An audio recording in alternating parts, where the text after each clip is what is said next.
오늘 본문 15장은 삼손이 여우 300마리를 잡아 추수를 앞둔 블레셋 사람들의 농작물을 다 태우는 것에서부터 시작하고 있습니다.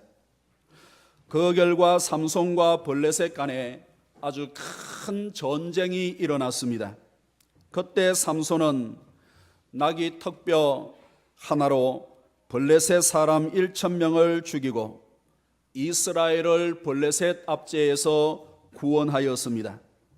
삼손의 사역 가운데 가장 멋있고 아름다운 장면입니다. 우리가 사사시대 삼손에 대한 말씀을 묵상하고 있는데, 삼손에 대하여는 성경학자들 간에 논란이 아주 많이 있습니다. 어떤 성경학자들은 삼손은 나시린으로 태어나 이스라엘의 사사로 부름을 받았지만 여자를 너무 밝히는 좋아하는 나머지 사명을 제대로 감당하지 못한 실패한 사사의 모습을 부각시키고 있습니다. 반면에 아주 긍정적으로 삼손을 부각시키는 성경학자들도 많이 있습니다. 그들은 히브리서 11장 32절을 인용하여 사사 삼손을 긍정적으로 부각시키고 있습니다. 히브리서 11장 32절에 보시면 내가 무슨 말을 더 하리요? 기드온, 바락, 삼손, 입다, 다윗 및 사무엘과 선지자들의 일을 말하려고 하면 내게 시간이 부족하리이다 라고 기록을 해주고 있습니다. 히브리서 11장 잘 알려진 믿음의 장입니다. 아벨 이후로 기라성 같은 믿음의 사람들의 행적에 대하여 기록을 해주고 있습니다. 여기에서 히브리서 기자는 사사시대 가장 대표적인 믿음의 사사로 네 사람을 꼽고 있는데, 기드온과 바락과 삼손과 입다입니다. 히브리서 기자는 사사시대 12명의 사사들 가운데 4명의 대표적인 사사 가운데 한 명으로 삼손을 등장시키고 있습니다. 때문에 성경학자들 가운데 많은 사람들이 이 히브리서 11장을 중심으로 삼손을 훌륭한 사사로 부각시키고 있습니다. 여러분들은 삼손을 어떻게 보고 있습니까? 실패한 사람입니까? 성공한 사사입니까?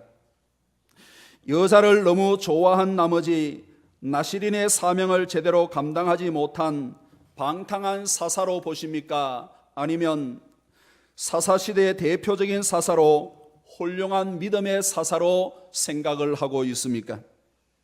양쪽 다 일리는 있는데 이렇게 보시면 어떻겠습니까? 첫째로 성경에 등장하는 그 어떤 인물도 온전하고 완전한 사람은 단 한 사람도 없습니다. 그러나 그들의 연약함과 부족함에도 불구하고 그들을 끝까지 사랑하시고 은혜를 베풀어 주시는 하나님의 사랑만이 완전하고 온전한 겁니다. 우리 모두 성경을 묵상하실 때 사람의 연약함에도 불구하고 그들을 온전하게 세우시며 하나님의 뜻을 이루어 가신 하나님의 온전한 사랑을 경험하고 간증으로 찬양할 수 있는 성도들이 되기를 간절히 원합니다. 또 한 가지, 성경에 등장하는 인물은 그가 살고 활동하던 성경 속에서 이해하고 해석하는 노력이 절대적으로 필요합니다. 삼손은 지금 그의 사역 가운데 우리 시대의 관점에서 삼손을 이해하고 해석하려면 삼손을 이해하는데 한계를 느낄 수밖에 없습니다. 때문에 가능한 한 삼손이 살았던 그 시대의 성경 속으로 들어가 삼손을 이해하고 해석하려고 노력하면 노력할수록 이 시대를 살고 있는 우리에게 보다 바르게 적용할 수 있는 생명력 있는 성도의 신앙과 삶으로 나아갈 수 있는 겁니다. 이런 측면에서 삼손이 살았던 그 시대는 아주 도드라진 부분이 한 가지 있습니다.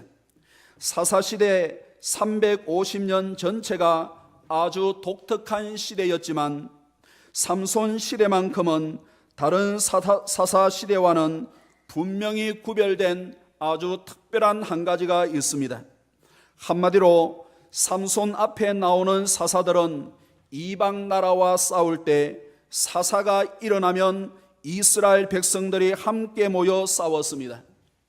왼손잡이 에훗 시대부터 시작해서 삼손 바로 앞에 입다 시대까지 사사와 이스라엘은 함께 그들을 압제하던 이방 민족과 싸웠습니다. 그러나 유독 삼손은 이스라엘이 전혀 함께 싸우지 않는 가운데 홀로 고독한 전쟁을 계속해서 수행을 했습니다. 오히려 이스라엘이 삼손을 사로잡아 다음 주에 보시겠습니다마는 블레셋에게 넘겨주는 일이 있을 정도로 이스라엘은 그들을 압제하고 있는 블레셋 앞에서 복지부동하는 가운데 삼손은 외로운 전쟁을 해야만 했습니다. 함께 싸워야 할 시대에 함께 전혀 싸우지 않는 이스라엘 틈에서 외로이 싸우는 삼손 생애의 그 특징들을 볼 수 있어야 성경이 던지는 메시지를 바르게 듣고 삼손을 통하여 온전한 교훈을 얻을 수 있는 겁니다. 그런데 성도 여러분, 그렇게 고독하게 싸웠던 삼손이지만 나시린의 규례를 지키고 사사로서의 사명을 잘 감당할 수 있었다고 한다면 그의 생애가 얼마나 멋있었겠습니까? 하나님께서 그를 통하여 얼마나 더 크게 역사하시고 기뻐하셨겠습니까? 그가 온전한 사사로 하나님 앞에 쓰임을 받을 수 있었다고 한다면 사사로서의 사명을 잘 감당한 이후에 주님 앞에 섰을 때 얼마나 칭찬과 영광이 있었겠느냐 하는 말씀입니다. 사랑하는 성도 여러분, 성도와 교회는 세상과 하나님을 화목하게 하는 부름을 위하여, 화목하게 하는 직책을 위하여 부름을 받은 직분들을 가지고 또 사명들을 가지고 있습니다. 성도와 교회는 하나님께 영광을 돌리는 동시에 하나님을 알지 못하는 세상을 하나님께로 인도해야 할 사명을 가지고 있습니다. 그러나 이것은 마치 삼손의 경우처럼 고독한 싸움입니다. 성도와 교회가 세상을 위하여 싸우지만, 세상을 위하여 일을 하지만 세상은 성도와 교회를 위하여 함께 협력하지 않습니다. 오히려 대적하고 조롱할 때가 훨씬 더 많이 있습니다. 그렇다고 성도가 마치 삼손처럼 자신의 정체성을 잊어버리고 세상의 아름다움과 꿀의 유혹에 자신을 조금씩 내어준다면 세상을 구원하는 사명을 감당할 수 없습니다. 혹 그 사명을 부분적으로 감당한다고 하더라도 삼손처럼 부끄러운 수치와 부끄러움을 당할 수밖에 없습니다. 우리 모두 삼손의 교훈을 잘 우리의 것으로 삼아 고독한 싸움이라 하더라도 성도로서 그리스도인들로서의 사명을 아름답게 감당할 수 있는 저와 여러분들이 되기를 주의 이름으로 축원합니다. 삼손 시대, 많은 사사 시대의 인물들이 있지만은 어떻게 보면은 이 시대에 우리에게 가장 적절한 교훈을 줄 수 있는 사람이 바로 삼손이라는 거예요. 세상이 그와 협력하지 않았습니다. 구원을 받아야 할 이스라엘조차도 그를 원수로 생각을 하고 있는 그러한 시대였습니다. 외로이 하나님의 영적 전쟁을 감당하고 있었던 삼손이 우리에게 주는 시대적인 교훈들이 많은 이 시대를 살아가고 있는데, 우리가 비록 세상의 협력이 없고 세상의 조롱거리가 되는 경우들이 있다 하더라도 믿음을 지키고 그리스도인들로서의 사명을 감당하여 저들을 주께로 인도할 수 있는 저와 여러분들이 되기를 간절히 원합니다. 1절의 말씀을 한번 읽어보겠습니다. 본문 1절 시작. 얼마 후 밀 거둘 때에 삼손이 염소 새끼를 가지고 그의 아내에게로 찾아가서 이르되 내가 방에 들어가 내 아내를 보고자 하노라 하니 장인이 들어오지 못하게 하고, 얼마 후에 삼손이 염소 새끼 한 마리를 가지고 아내를 다시 찾아갔습니다. 당시 염소 새끼는 유목민 사이에서 선물 가운데 최고의 선물입니다. 여러분들은 결혼할 때 어떤 선물을 받았습니까? 다이아몬드, 금반지, 아주 가치 있는, 거기에 의미까지 있는 아주 귀한 선물을 받았을 테인데, 지금의 다이아몬드 이상의 값진 선물이 그 당시 그들에게는 염소 새끼였습니다.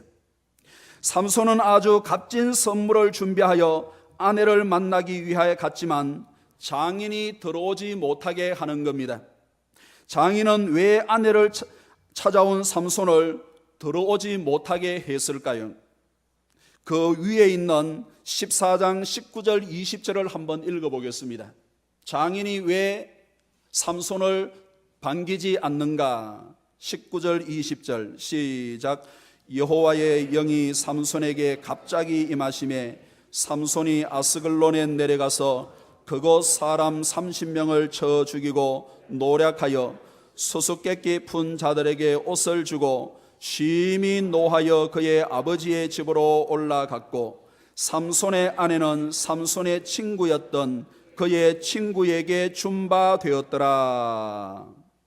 지난번 결혼식 잔치에서 수수께끼 문제로 한바탕 큰 소동이 있었습니다. 삼손이 도저히 풀 수 없는 수수께끼를 내었는데 블레셋 사람들이 삼손의 신부를 위협해서 정답을 알아내었습니다.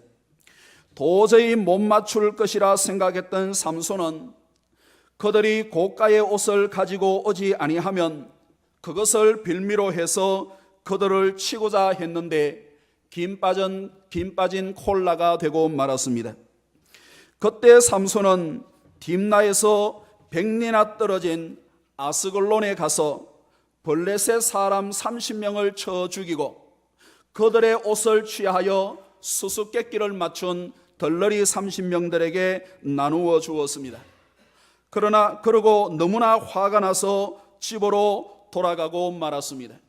그 광경을 가장 가까이에서 지켜보았던 장인은 이제 이 결혼이 파국으로 끝나게 되었구나 라고 생각을 하고는 삼손과 전혀 의논을 하지 아니한 채 자기 딸을, 결혼한 딸을 다른 삼손의 덜러리 친구 블레셋 사람에게 주었습니다. 그런데 얼마 후에 삼손이 값비싼 선물을 준비를 해서 아내를 보기 위하여 내려온 거예요. 그러나 이미 크게 잘못한 것은 삼손의 장인이었습니다. 삼손의 아내를 삼손과는 일절 이야기도 하지 않고 다른 사람에게 시집 보냈기 때문에. 그런데 삼손이 여자에게 약하다는 것을 잘 알고 있던 삼손의 장인은 미인계로, 한편으로는 변명을, 한편으로는 미인계로 삼손을 미혹하고 있는데 아주 대단한 미혹이었습니다. 2절의 말씀을 한번 읽어보실까요? 2절 시작. 이르되 내가 그를 심히 미워하는 줄 알고 그를 내 친구에게 주었노라.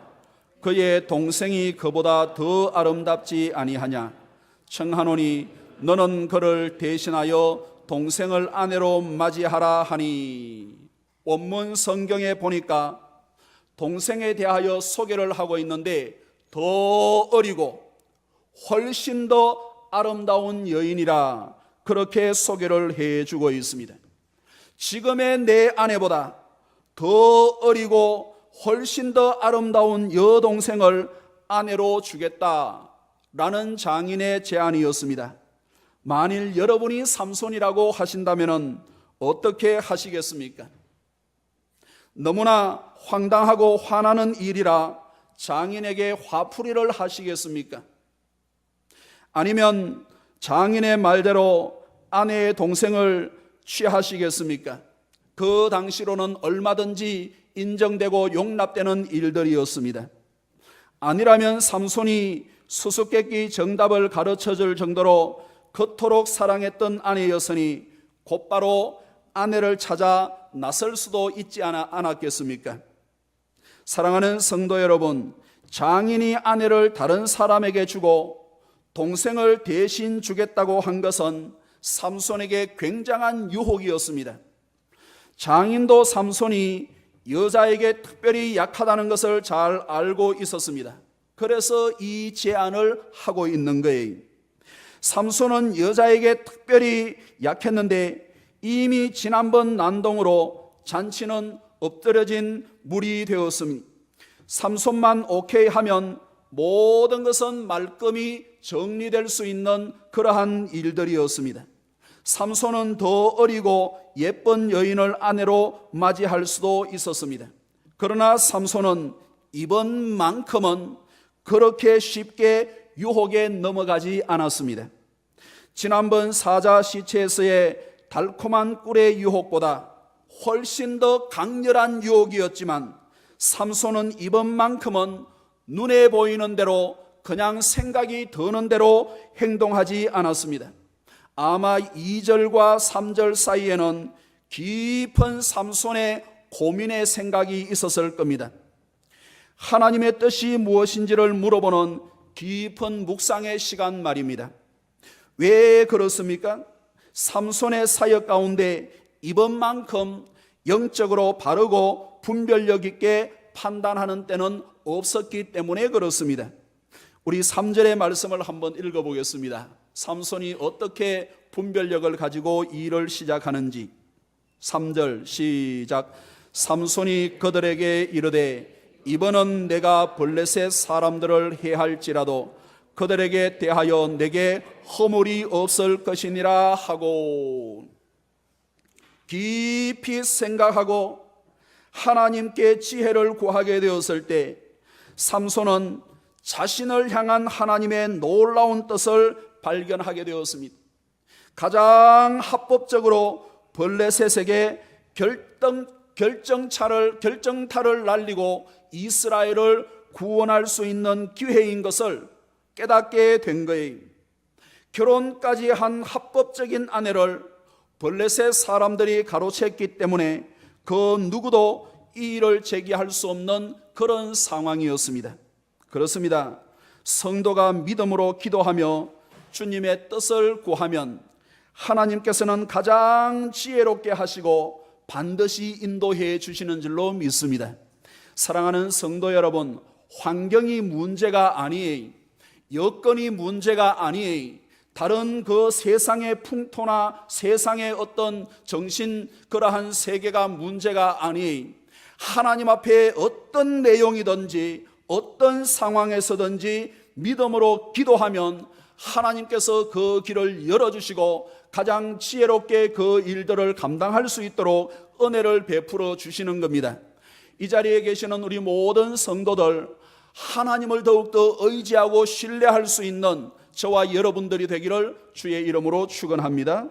잠언 3장 5절 이하의 말씀을 보시면은 너는 마음을 다하여 여호와를 신뢰하고 내 명철을 의지하지 말라. 너는 범사의 그를 인정하라. 그리하면 내 길을 지도하시리라. 스스로 지혜롭게 여기지 말지어다. 여호와를 경외하며 악을 떠날지어다. 이것이 내 몸의 양약이 되어 내 골수를 윤택하게 하리라 라고 말씀을 해주고 있습니다. 방법이 문제가 아니, 여러 가지 계획하는 것이 중요한 것이 아니, 하나님께서 생각하시는 뜻을 좇고 하나님께서 기뻐하시는 방법을 좇으면 모든 환경과 여건 가운데서 은혜를 허락하시고 좋은 길로 인도해 주시는 하나님이십니다. 계속해서 우리 4절 5절의 말씀을 읽어보겠습니다. 하나님은 어떠한 분이신지. 4절 5절 시작.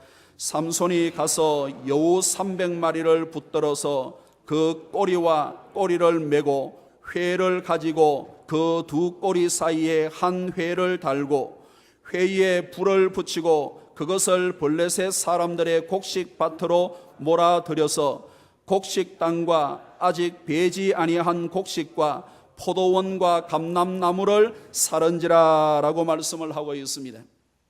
삼손이 가서 여우 300마리를 붙들어 하나님께서 삼손에게 주신 지혜로운 작전이 시작되었습니다.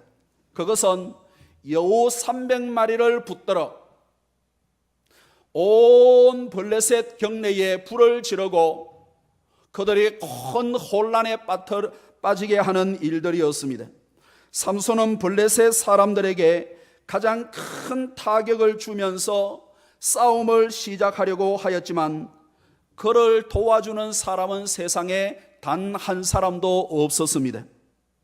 기드온 시대에는 기드온과 함께 이스라엘을 구원하기 위하여 끝까지 기드온과 동행을 했던 300명의 용사들이 있었지만 삼손에게는 지금 단 한 사람의 우군이 없었습니다.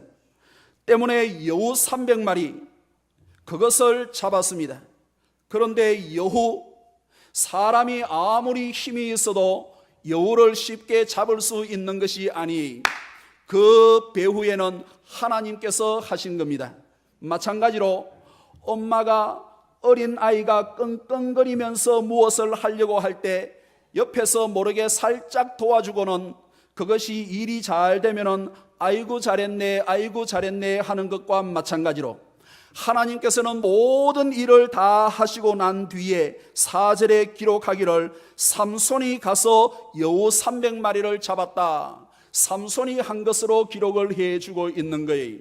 사랑하는 성도 여러분, 저는 이래서 하나님이 너무나 좋습니다.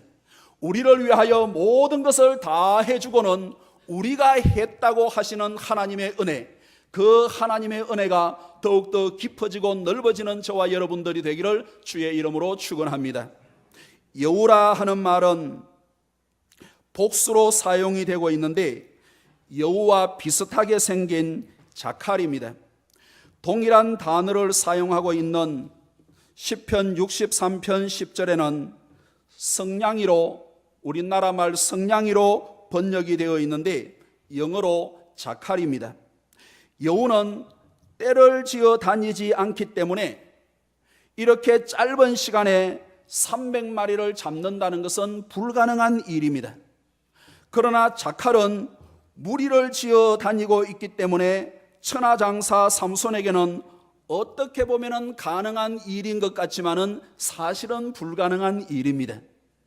삼손은 이 성냥이, 자칼은, 여우는 사람을 물고 사람을 죽일 수 있는 짐승인데 육식 짐승 가운데 떼를 지어서 사자도 잡아먹으려고 하는 짐승 가운데 하나가 자칼과 같은 것인데 그 자칼들을 상대로 해서 300마리를 잡았다니요, 이것은 사람으로는 불가능한 일이에요.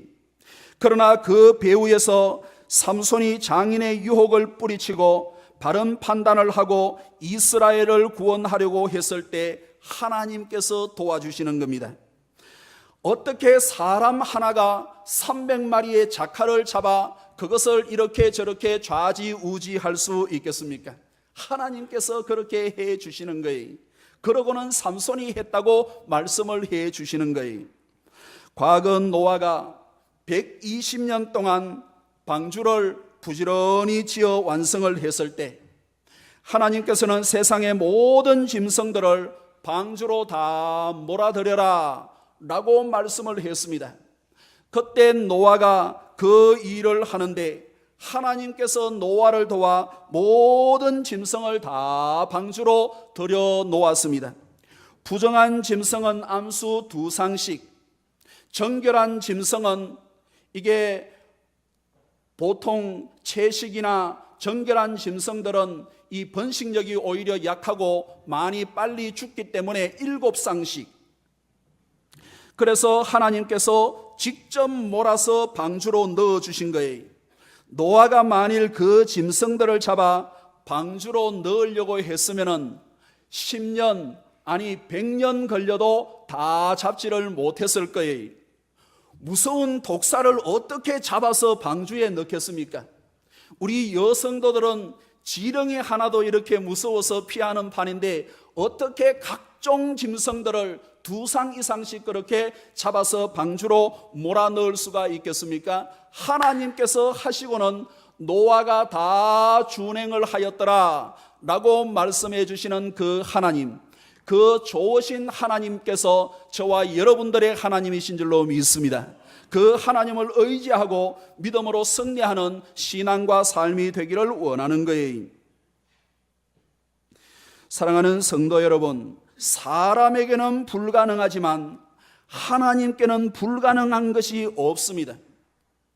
하나님은 지금도 불가능을 가능케 하시는 분이십니다. 우리 모든 성도들이 하나님께서 일하심을 경험할 수 있는 저와 여러분들이 되기를 간절히 원합니다. 로마서 8장 28절에 보시면은 하나님을 사랑하는 자 곧 그의 뜻대로 부르심을 입은 자들에게는 모든 것이 합력하여 선을 이루느니라.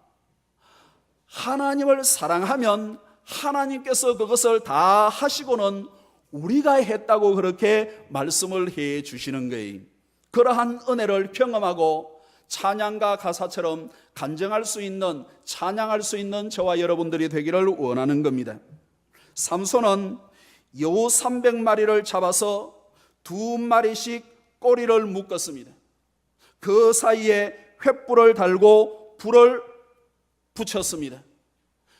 깜짝 놀란 이 자칼 여우들이 황금 물결 가득한 논밭 구석구석 헤집고 다니면서 곡식을 다 태웠습니다. 당시 블레셋의 3대 작물인 밀, 포도밭, 또한 감람나무 밭 다 태워버렸습니다. 블레셋이 얼마나 화가 났겠습니까? 난리도 이만한 난리가 없습니다. 임진왜란 이후에 가장 큰 난리, 온 동네에 난리가 났습니다. 그러나 이것은 블레셋 농작물을 태우는 것 그 이상이었습니다. 블레셋이 섬기고 있는 신은 다곤인데, 다곤은 추수와 곡식의 풍요의 신입니다. 때문에 블레셋이 풍성한 추수를 하지 못하게 된 것은 그들의 풍요를 책임지고 있는 다곤에게도 크나큰 타격이었습니다. 삼손은 지금 그들의 추수를 망치게 하는 것 이상으로 그들의 신이 아무것도 아니라는 것을 보여주고 있습니다. 그들의 신을 징계하고 심판하고 있는 겁니다. 이렇게 하나님은 삼손이 꿀보다 더 달콤한 유혹에 넘어가지 아니하고 하나님의 지혜를 구하게 되었을 때 하나님께서 결정적인 타격을 블레셋에게 가하고 계셨습니다. 아무도 도와주지 않는 상황에서 누가 여우를 사냥할 것을, 그래서 그 여우를 통하여 온 경내에 불을 지를 것을 상상이나 했겠습니까? 사랑하는 성도 여러분, 하나님의 전략과 전술은 그 무엇으로 이해할 수도 없고 흉내낼 수도 없습니다. 과거 바로를 징계하시고 애굽을 심판하실 때도 하나님은 전혀 정규 군대를 사용을 하지 아니하셨습니다. 이스라엘에 무슨 정규 군대가 있었습니까? 훈련받는 사람들이 있었습니까? 이스라엘은 다 노예였고 시키는 대로 그냥 농사나 또 벽돌 쌓는 일들만 해야 하는 그러한 형편에 있었는데 그 사람들을 이용하지를 아니하셨어요. 오히려 애굽의 신으로 믿고 섬기던 개구리와 이와 파리 같은 것들을 사용을 하셔서 애굽을 징계하시고 심판을 하셨습니다. 그리고 그 개구리나 이나 이러한 파리까지 단 한 번의 나일강에 몰아넣어 익사하게 하심으로 그들이 믿고 있었던 신조차도 아무 것이 아니라는 그러한 하나님의 그 징계를 온 이스라엘과 온 애굽 천지에 다 보여주셨습니다. 그러셨던 하나님께서 이번에는 여우 300마리로 추수의 신 다곤과 함께 블레셋 사람들을 징계하시고 심판하시는 겁니다. 사랑하는 성도 여러분, 사람들은 교만하여 때때로 내가 아니면 아니라고 생각합니다. 하나님도 내가 아니면 아무것도 하실 수 없는 것처럼 생각을 하는 경우들이 종종 있습니다.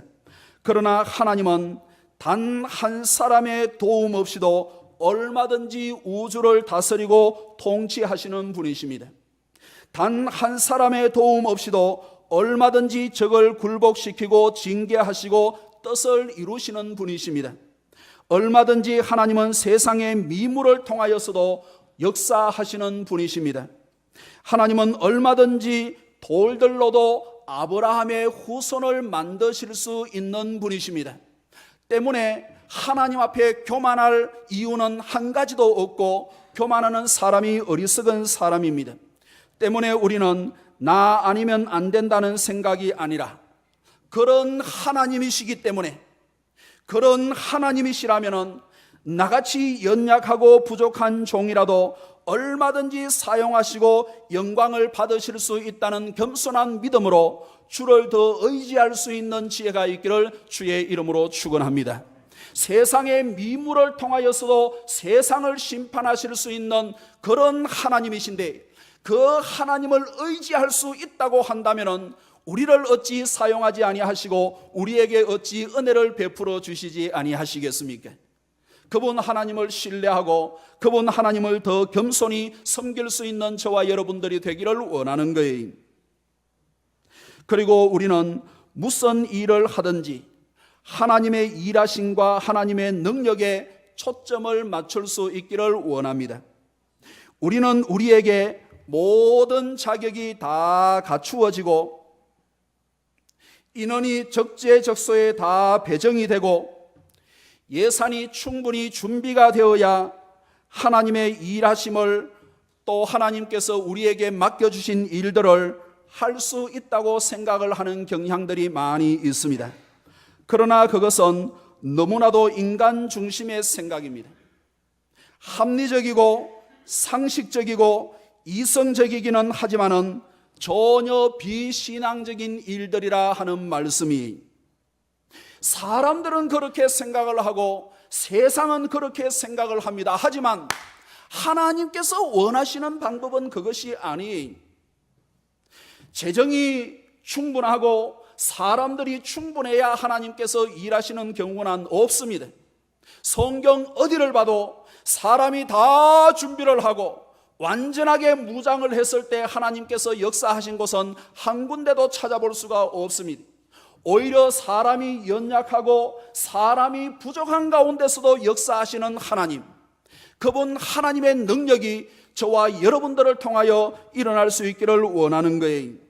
하나님은 모자라는 가운데서도 부족한 가운데서도 얼마든지 일하시도록 도와주시는 분이십니다.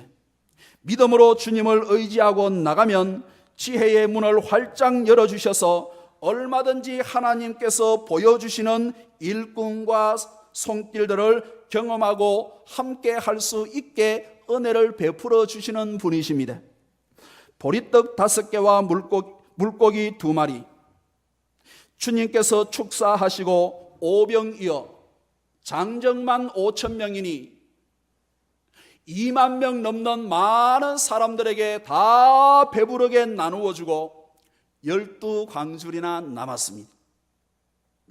보리떡 5개, 물고기 2마리, 아주 어린 아이의 도시락 하나밖에 지나지 않는 정도입니다.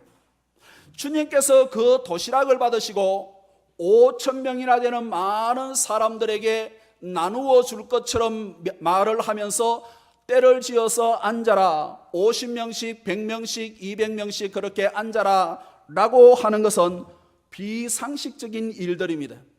너무나 논리에 맞지 않고 너무나도 합리적이지 않는 거예요.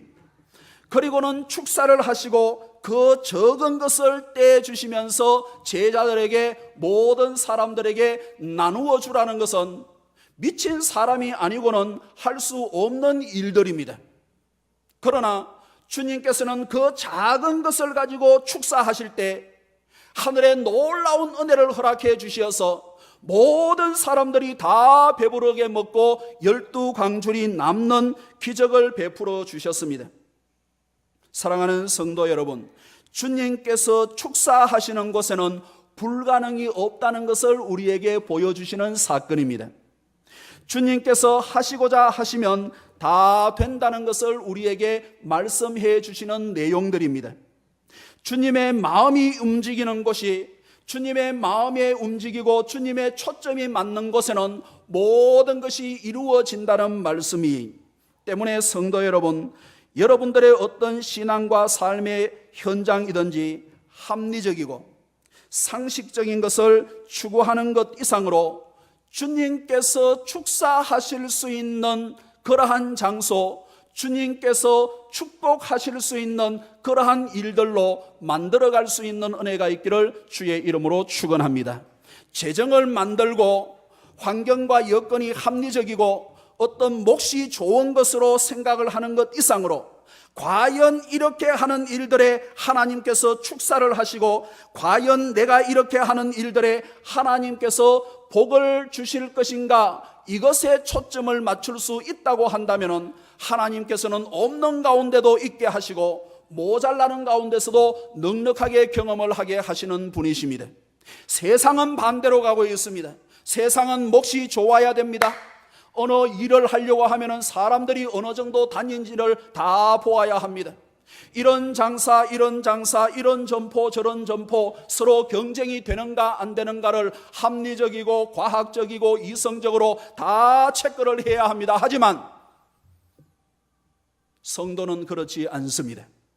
성도는 하늘의 원리를 쫓는 사람이요 하나님과 동행하는 성도이기 때문에 만일 하나님과 초점을 맞출 수 있는 환경과 여건과 우리의 마음이 된다고 한다면 하나님은 모자라는 가운데서도 넉넉함을 경험하게 하시고 부족한 가운데서도 넘치게 하시는 하나님, 그분 하나님을 경험하는 신앙과 삶이 되기를 주의 이름으로 축복합니다.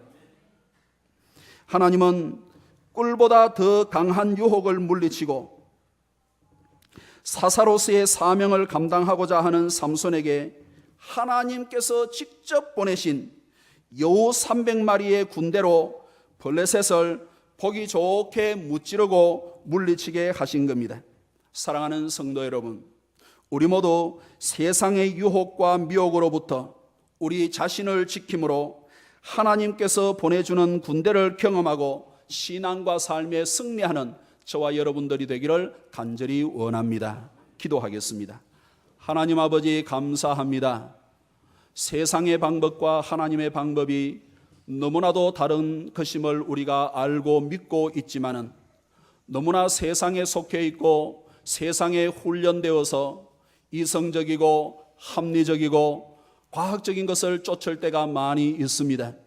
우리의 어리석음과 죄악을 용서하여 주시고 그 모든 것 이상으로 하나님께서 축사하실 수 있는 것, 하나님께서 축복하실 수 있는 우리의 신앙과 삶이 되어 부족한 가운데서도 넘치는, 모자람 가운데서도 넉넉함을 경험할 수 있는 하나님의 은혜를 증거하는 우리의 신앙과 삶이 되게 역사하여 주옵소서.